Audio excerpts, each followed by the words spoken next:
Düşmən hiyləgərdir. Düşmən qayda-qanun bilmədən döyüşür. Düşmən üçün müqəddəs, toxunulmaz heç bir şey yoxdur.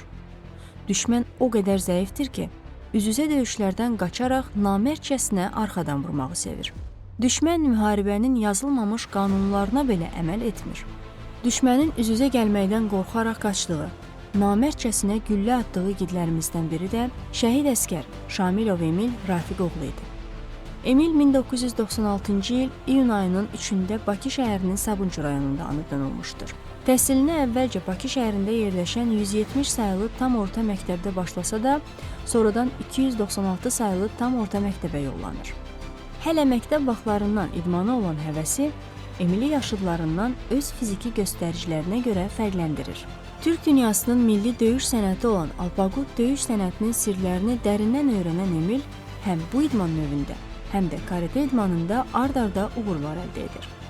12 dəfə Azərbaycan çempionu, bir dəfə Avropa və bir dəfə dünya çempionu adını qazanır.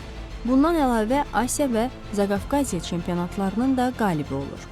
İdmanda peşəkarlıq səviyyəsinə çatan Emil Alparslan İdman klubunu təsis edir və müəllim kimi idman dərsləri keçərək gənclərə bu idman növünün sirlərini öyrədir. Vətən müharibəsinin başladığını eşidən Emil hərbi komissarlığa yollanır və könüllü yazılır. Anası Emilin müharibəyə yola düşməsini "Getdi könüllü yazıldı, bizə demədən, biz bilmirdik. Deyirdi çağıracaqlar, gedəcəm. Mən də deyirdim ki, bala, çağırarlar, gedərsən." Axşam saat 11-in yarısı zəng gəldi ki, səhər gəl komissarlığa. Xəbəri eşidəndə sevindi. Elə sevinirdi ki, uça-uça getmək istəyirdi. Mən ağlayırdım, o isə sevinirdi. Deyirdim, mama, ağlama. Niyə ağlayırsan? Gedib Şuşanı alıb gələcəm, deyə xatırlayır. Peşəkar idmançı olan Emil cəbhədə düşmənə qan uddurmağa başlayır. Dəfələrlə düşmənlə üz-üzə gələn Emil onları məhv edir, qorxmadan irəli atılır. Son döyüşlərinin birində isə düşmən snayperinin atdığı gülləyə tuş gəlir və şəhadətə ucalır.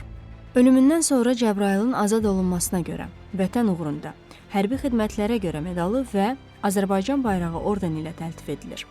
Şəhid Şamilov Emil Rafiqoğlu Bakıda, Ramanın Şəhidlər Xiyabanında dəfn edilir.